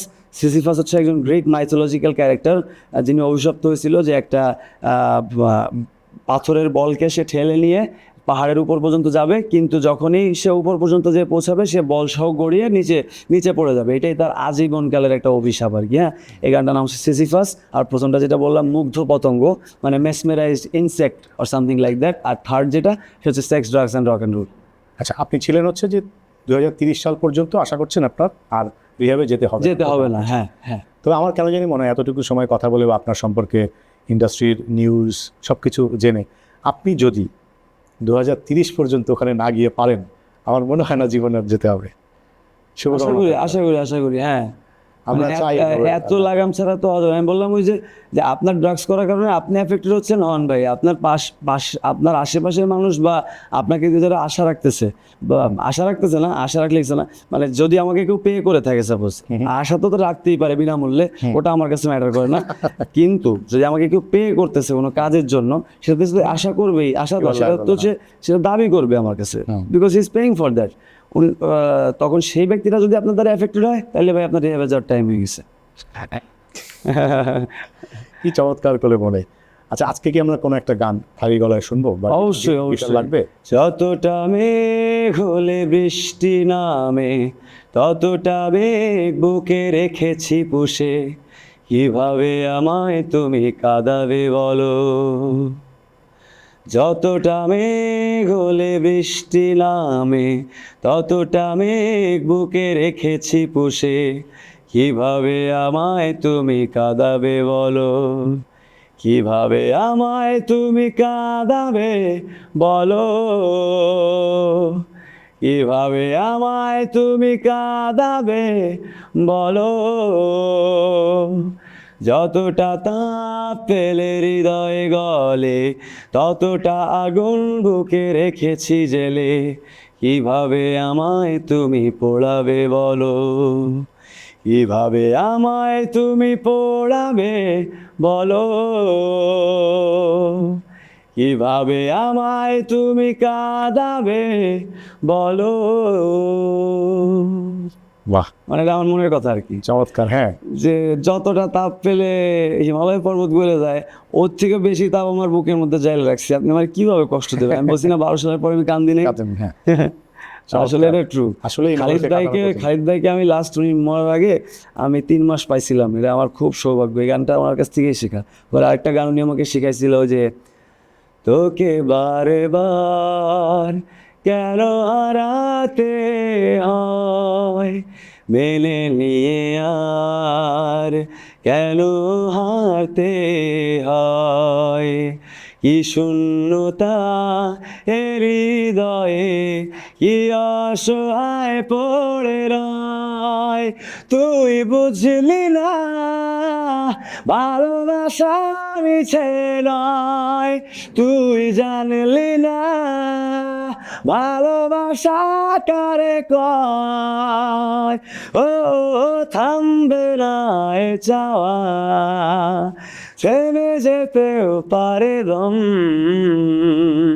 ভুলে যাওয়া সহজ না তো, মরে যাওয়া তারও কম। এইগুলো ভাইয়ের কাছ থেকে শেখাম। কি সুন্দর কথা। থামবে না এ চাওয়া, থেমে যেতেও পারে দম। ভুলে যাওয়া সহজ না তো, মরে যাওয়া তারও কম। হ্যাঁ, অদ্ভুত কথা। খালিদ ভাই আমাদের অঞ্চলের লোক, ওনার বাড়িও গোপালগঞ্জ। ওনার আব্বুর নাম বিয়ে হেমায়েত। আমাদের গোপালগঞ্জের অত্যন্ত প্রভাবশালী একজন ব্যক্তি ছিলেন। আর খালিদ ভাই বড় ভাইয়ের নাম হচ্ছে হাসান ভাই। উনি জাতীয় পার্টির টাইমে দক্ষিণাঞ্চলটা পুরোপুরি কন্ট্রোল করতো। খালিদ ভাই তো মানে একটা অনেক রিচ ফ্যামিলি এবং মানে অনেক রিচ ব্যাকগ্রাউন্ড তাদের। আমাদের গোপালগঞ্জের বলতে গেলে 60 মানে শতাংশ, মানে 60% জায়গায় ওনার খালিদ ভাইরা। এত টাকার মালিক। খালিদ ভাই অনেক পছন্দের শিল্পী। খালিদ শুধু খালিদ ভাই পছন্দের না, নিজের এলাকার মানুষ ভালো কিছু করলে সবসময় ভালো লাগে। যেমন বঙ্গবন্ধু শেখ মুজিবুর রহমান, উনি আমাদের গোপালগঞ্জ জেলায় ওনার জন্ম হয়েছে। তো উনি কিন্তু একটা অনেক বড় লেভেলে গেছে। তো পরবর্তীতে মানে হয়তো তার কিছু কৃতকর্মের কারণে, অথবা তার মেনটেনেন্সের অভাবের কারণে হোক, অথবা হচ্ছে যে মানে তৎকালীন যে সার্বিক প্রেক্ষাপটটা ছিল, রাজনৈতিক প্রেক্ষাপটটা যেটা ছিল, আন্তর্জাতিক পলিটিক্সের আবার একটা হিসাব নিকাশ আছে, সব মিলায় হয়তো বঙ্গবন্ধু অনেক হেটার্স তৈরি হয়ে গেছিলো একটা সময়। মানে যখন ওই দুর্ভিক্ষটা হইলো আর কি, দুর্ভিক্ষ হইলো, মানে ওই সময়টায় বঙ্গবন্ধু বিকেম সার্জিস আলম আর কি, যেরকম কমেডি মতন হয়ে গেছে আর কি, যে কারণে ওনাকে মেরে ফেলা হয়েছে। বাট বঙ্গবন্ধু কিন্তু গোপালগঞ্জের সন্তান হিসেবে অনেক দূর পর্যন্ত গেছে, অনেক উপরে সে গেছে। তারপরে হচ্ছে যে বঙ্গবন্ধুর পরে যদি ধরা হয়, তাহলে গোপালগঞ্জে জন্ম নেওয়া যায় না। শেখ হাসিনার জন্ম গোপালগঞ্জে হয়েছে কিনা, মেবি হ্যাঁ মেবি না, আই ডোন্ট নো। খালিদ ভাই কিন্তু তারপরে সবচেয়ে পরিচিত হওয়া বিশ্বের বুকে একজন পার্সন। এবং তারপরে আমি নিজেকে ধরি যে আমার নাম 25 কোটি বাঙালির মধ্যে 20 কোটি বাঙালি জানে। সো আমার পরেও যত গোপালগঞ্জের ছেলেরা, বা ছেলে হোক মেয়ে হোক যেই হোক, অনেক দূর পর্যন্ত পৌঁছাবে, তাদের সবার প্রতি আমার একটা বিশেষ ভালো লাগা থাকবে। কারণ আমার নিজের ঘরের লোক না, ঘরের ছেলে না, ঘরের মেয়ে না, এটাই আর কি। গোপালগঞ্জে যান আপনি নিয়মিত? অবশ্যই যাই, অবশ্যই যাই। আচ্ছা, খালিদ ভাই পরে আর কোন শিল্পীকে আপনি বাংলাদেশের খুব বেশি পছন্দ করেন, ভালোবাসেন, বা অনুপ্রেরণা হিসেবে? খালিদ ভাইকে যে খুব বেশি ভালোবাসি তা না, ওনার ওনার গানগুলোকে আমার খুব পছন্দ হয়, মানে গানগুলো অ্যাকচুয়ালি খুব ভালো লাগে। গান তো আসলে শোনার কোনো শেষ নেই ভাইয়া, এমন কোনো আর্টিস্ট তো নাই যে যার 500টা ভালো গান আছে। না, তো আমার 500 আর্টিস্টকে খুঁজে বের করতে হবে যার অন্তত 10টা করে ভালো গান আছে, তাতে করে আমি 5000 গান পাইতেছি শোনার জন্য। আমার গানের প্লে লিস্ট তো ভাইয়া 200, 300, 400, 500 গানের না। আমার গানের প্লে লিস্ট আমি কমপক্ষে 20,000 গান শুনছি আমার লাইফে, এবং প্রত্যেকটা গান কয়েকশো বার করে শুনছি আর কি। মানে ভাই আমার তো গান শোনা ছাড়া আর কোনো কাজ নেই। কোনো কাজ নেই। সেখানে জেমস ভাইকে কেমন, মানে সিঙ্গার হিসেবে কতটা পছন্দ করেন আপনি? জেমস ভাই সিঙ্গার হিসেবে অনেক ভালো লাগে, বিকজ তার নিজস্ব একটা গায়কী আছে। জেমস ভাইয়ের গায়কী আছে, অনেকে ফলো করে, বাট আমি কিন্তু জেমস ভাইয়ের গায়কী ফলো করি না। আমি জেমস ভাইয়ের গানকে নিজের মতো করে গাওয়ার চেষ্টা করি, বাট ওই জেমস ভাইয়ের গানে একটু 20% জেমসকে না রাখলে না কেন জানি জেমস ভাইয়ের গানটা সম্পূর্ণ হয় না। যে বলো তুমি কোন পথে যাবে, এই আসলে একটা ব্যাপারটা, বাউলিয়ানা ব্যাপারটা না রাখলে না কেন জানি গানটা সম্পূর্ণ হয় না। তো আমি যখন গানটা গাইছি, চাল চলে আপনি ঘর, চল চলে আপনি ঘর, মেরে হাম সফর, এই যে যেটা গুরু গাম্ভীর্য, মেরে হাম সফর, বন্ধ দরওয়াজে কর সবসে হো বেখবর, গানটা এইভাবেও গাওয়া যায়। প্যার দোনো করে, ভাল লাগবে না রাত ভর, বিকজ উনি এত সিগনেচার একজন সিঙ্গার, ওনাকে বাদ দিয়ে জেমস ভাইয়ের গান পসিবলই না। রাইট।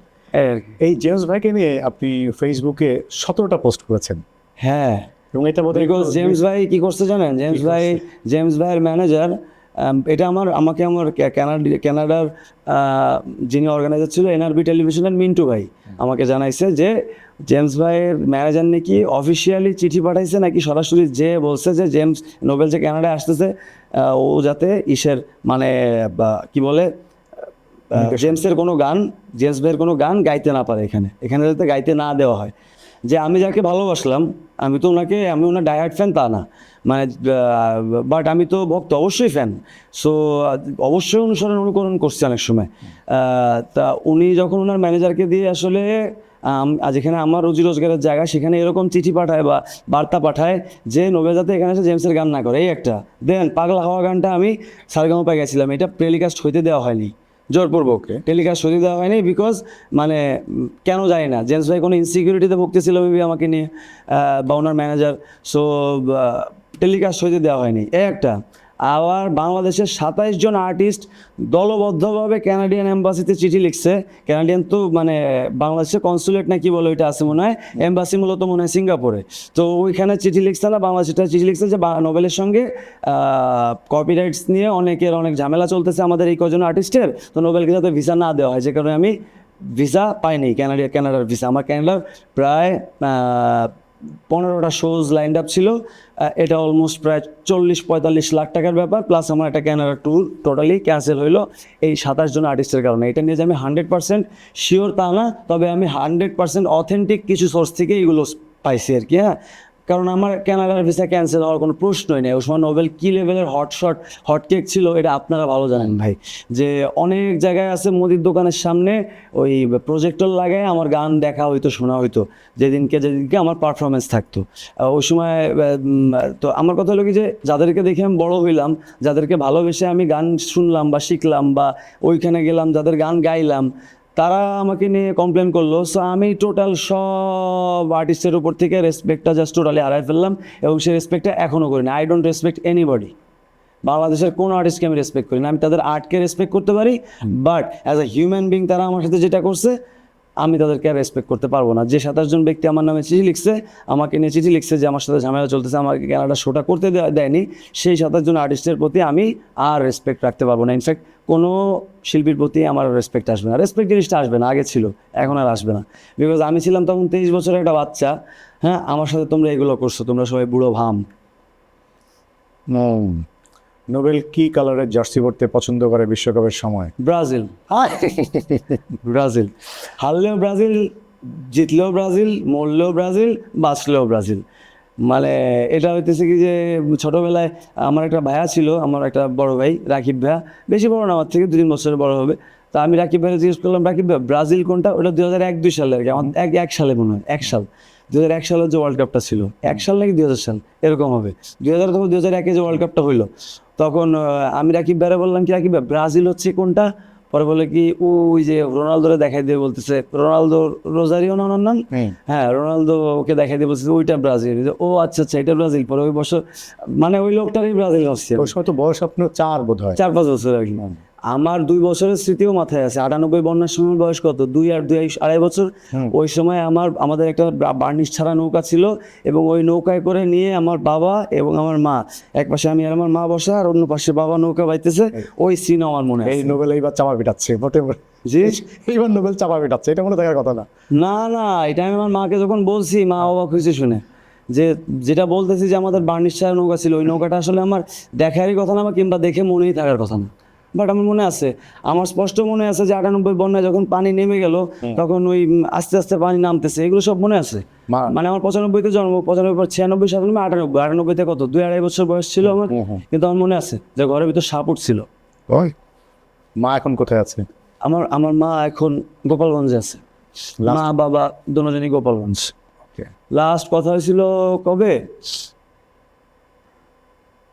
মনে নেই, অনেকদিন হয়ে গেছে। মা জড়ায় ধরে কাঁদে এখনো? না না, আমার অত ইমোশনাল কানেকশন নেই।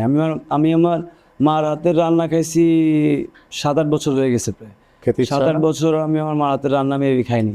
না, খেতে ইচ্ছা হয় না। মা কখনো বলে না খেতে? আমি তো এটাতে হ্যাবিচুয়াল, কারণ মা এরা একসময় থাকবে না। আসলে পৃথিবীতে সব কিছুই স্বার্থ। আপনি দিন শেষে দেখেন যে যার যদি আপনার স্বার্থ পূরণ হবে না, সে আপনার মা হোক, বাবা হোক, ছেলে হোক, সন্তান হোক, যারা দিয়ে আপনার কোনো স্বার্থ পূরণ হবে না, কোনো হ্যাপিনেস আসবে না, আপনাকে দিয়ে কেউ স্যাডনেস নিতে চাবে না, আপনাকে দিয়ে কেউ টেনশন নিতে চাবে না একপাক্ষিকভাবে। তো আমি হইতেছি একপাক্ষিক একটা টেনশন এবং একপাক্ষিক একটা স্যাডনেস, একটা দুশ্চিন্তা। তো এই জন্য মেবি আমার মা বাবা আমাকে পছন্দ করেন, এবং আমি তাদের কাছে ঘাড়ে বোঝা হয়ে চাপতেও চাই না, এই আর কি। বিকজ আমি নিজে ইনকাম করি, আর আমার নিজের চলে যায় আমার ইনকাম দিয়ে। আমার বাবা আমাকে যতদিন পর্যন্ত পার্সি দিছি, ততদিন পর্যন্ত তাদের সাথে ভালো সম্পর্ক ছিল। যখন থেকে আর দেই নেই, তখন থেকে আমি তাদের কাছ থেকে খারাপ হয়ে গেছি। তো যখন আমি বুঝতে পারলাম যে আসলে সম্পর্কটা টাকার, তখন অ্যাকচুয়ালি টাটা বাই বাই, আর দেখা হবে না। তাহলে আপনি কি চান যে আপনার সন্তান যে নোবেল, তার সঙ্গে আপনার সম্পর্ক টাকার হোক? আমি একটা কথা বলি, মা বাবারা যেটা আমাদেরকে শিখায় যে মায়ের 1 দর দুধের দাম কাটিয়ে গায়ের চাম পাপোশ বানালে সেদিন শোধ হবে না। না ভাই, আমরা আসছিলাম দেখে তোমরা বাবা মারা তোমাদের জীবনের একটা লক্ষ্য বা একটা বাকি লাইফটা বেঁচে থাকার একটা কারণ পাইছিলা। আমি পৃথিবীতে আসছি দেখে, বা আপনি পৃথিবীতে আসছেন দেখে, আপনার বাবা মা একটা খাইয়ে একটা কাম পাইছে আর কি, তাই না? যেটা নিয়ে বেঁচে থাকা যায়। আপনি পৃথিবীতে না আসলে তাদের জীবনে কোনো অর্থ থাকতো না। তো কথা হচ্ছে কি যে অ্যাকচুয়ালি তারা আমার প্রতি ঋণী। অ্যাকচুয়ালি আমি পৃথিবীতে আসছিলাম না দেখে তোমরা 10 বছর মাজারে মাজারে কান্নাকাটি করে বেড়াইছো, আর আমি এখন পৃথিবীতে এসে তোমাদের প্রতি ঋণী হয়ে গেলাম। তাই আমাকে দিয়ে না তোমাদের জীবনের অর্থবেদ দাঁড়াইছে। তো আমি সব ছেলে মেয়েদেরকে বলতে চাই যে মা বাবারা আমাদের কাছে ঋণী। ভাই, আমরা কোনো মা বাবাদের কাছে ঋণী না। টাকা পয়সার ঋণ থাকতে পারে, সেটা মা বাবারা হিসাব করে লিখে রাখুক। আমার মতো যোগ্যতা সম্পন্ন সন্তান হইলে আমি আমারটা শোধ করে দিছি ভাই, যে টাকা নিয়েছি তার 3 গুণ শোধ করা আছে। তোমরাও সবাই সবারটা শোধ করে দিও। আমরা কেউ আমাদের মা বাবার কাছে ঋণী না। মা বাবারা বরং আমাদের কাছে ঋণী, যে তারা জীবনে বেঁচে থাকার একটা কারণ পাইছিল আমাদেরকে তাদের জীবনে পেয়ে। তাহলে এই নোবেল এখন তার সন্তানের কাছে ঋণী? অবশ্যই অবশ্যই। এখন বাঁচার অবলম্বন বা বাঁচার কারণ তাহলে সন্তান নোবেল না, আমার বাঁচার কারণ হচ্ছে যে গান। পৃথিবীতে গান আছে, পৃথিবীতে ড্রাগস আছে, দ্যাটস ওয়াই আমি পৃথিবীতে বেঁচে আছি। পৃথিবীতে নারী আছে, এই 3টা কারণে আমি বেঁচে আছি। পৃথিবীতে যদি এই 3টা জিনিস না থাকতো, আমার কাছে এই পৃথিবীতে বেঁচে থাকা কোনো অর্থবিহীন মনে হয়তো। এবং অবশ্যই পৃথিবীতে টাকা আছে, টাকা না হলে 3টার একটাও পাওয়া যায় না। পিতার কাছে পুত্রের ঋণ কিংবা পুত্রের কাছে পিতার ঋণ, সেই ঋণ শোধ করবার মতো কিনা, শোধ করার প্রয়োজন আছে কিনা, আমরা পিতা বা পুত্র কেউ হয়তো জানি না। জানলে তা কি তাও আমি বুঝি না। পিতা পুত্র মাতা কন্যা প্রতিটি মানুষ ঋণমুক্ত থাকুক, ভালো থাকুক, মানুষকে নিয়ে, প্রিয় মানুষকে নিয়ে, তার প্রিয় কর্মকে নিয়ে ভালো থাকুক, কর্মকে নিয়ে বাঁচুক। বাঁচাতেই আনন্দ, বেঁচে আছি এই আনন্দ। ভালো থাকবেন, আনন্দে থাকবেন। ধন্যবাদ সবাইকে।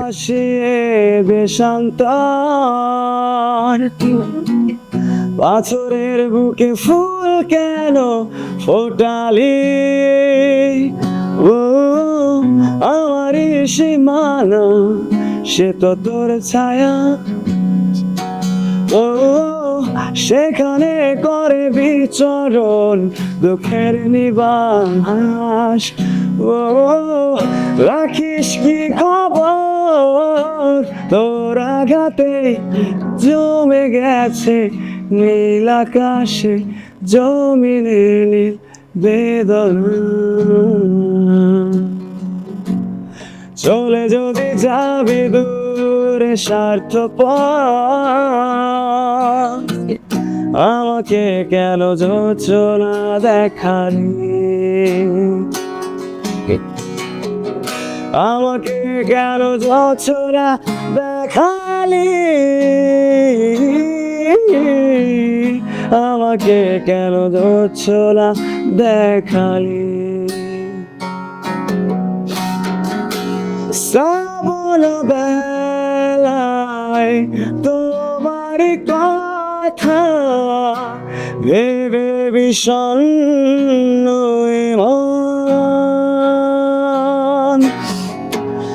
আশার পথে দিয়েছি পাড়ি, যেথা তোমার বিচরণ, রয়েছ তুমি বহুদূরে, আমাকে রেখে চলো না, হৃদয় ভেঙে গেলে জানো কি তার লাগে না জোড়া,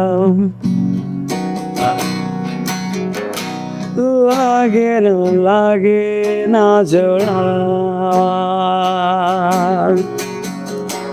প্রশ্ন করো না কেন হৃদয় দুঃখের হিমালয়,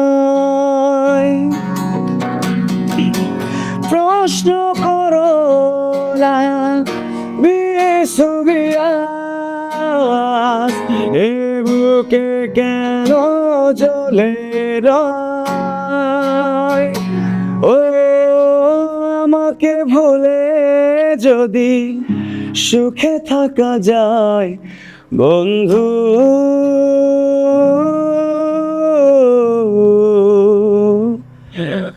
তোমাদের জানাই বিদায়।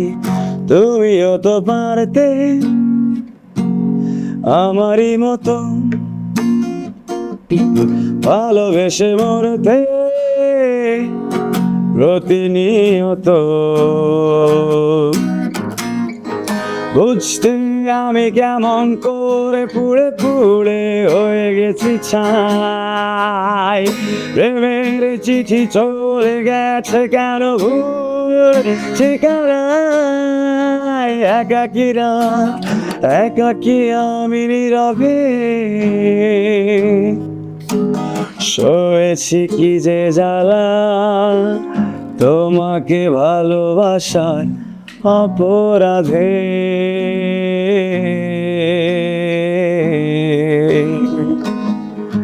অপরাধে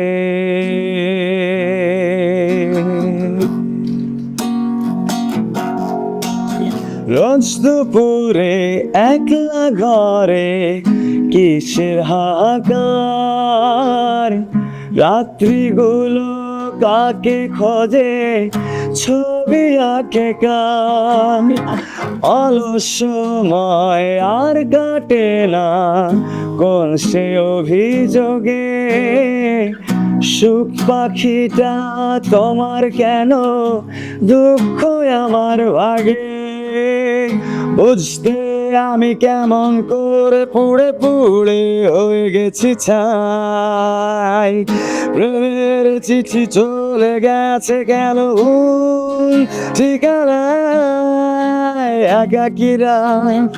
একাকী আমি নীরবে সয়েছি কি যে জ্বালা, তোমাকে ভালোবাসার অপরাধে।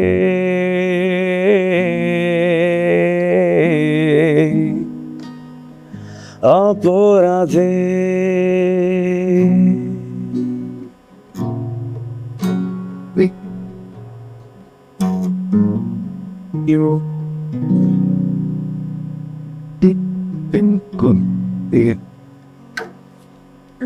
লাস্টের গানটা ছিল আমার নিজের গান, তরুণ মুন্সি ভাইয়ের লেখা এবং সুর করা। আর তার আগে যে প্রথম যে গানটা গাইলাম ওইটাও তরুণ মুন্সি ভাইয়ের নিজের গান, স্বার্থপর ট্র্যাপ ব্যান্ডের। সৌভাগ্যবশত আমি ট্র্যাপ ব্যান্ডে কিছুদিন ভোকাল হিসেবে থাকার জন্য মানে থাকার সুযোগ পাইছিলাম। দ্বিতীয় যে গানটা গাইলাম সরলতার প্রতিমা, ওটা খালিদ ভাইয়ের গাওয়া, কিন্তু ওটা লেখা সুর করা তরুণ মুন্সি ভাইয়ের। আরও দু একজন দাবি করেন যে এটা তাদের লেখা সুর করা, বাট আসলে না, এটা তরুণ মুন্সি ভাইয়ের লেখা সুর করা, আমি তার কাছ থেকে নিজেই শুনছি। আর তারপরে যেটা গাইলাম এটাও খালিদ ভাইয়ের গান, কিন্তু প্রিন্স মাহমুদ ভাইয়ের লেখা সুর করা। আর তারপরে যেটা গেলাম ছোট করে আমাকে ভুলে যদি সুখে থাকা যায়, আচ্ছা গানে গানে অনেক সময় বিদায় নেওয়ার জন্য মানুষের কাছে এই গানটা গাই। এটা আসিফ আকবর ভাইয়ের লেখা, বা আসিফ আকবর ভাইয়ের গাওয়া এবং লেখা সুর করা সম্ভবত ইথুন বাবু ভাইয়ের। আর লাস্টে যেটা গাইলাম ওইটাও তরুণ মুন্সি ভাইয়ের লেখা এবং সুর করা, গানটা আমার গাওয়া, এই আর কি। আপনাকে অভিনন্দন, শুভকামনা। Thank you.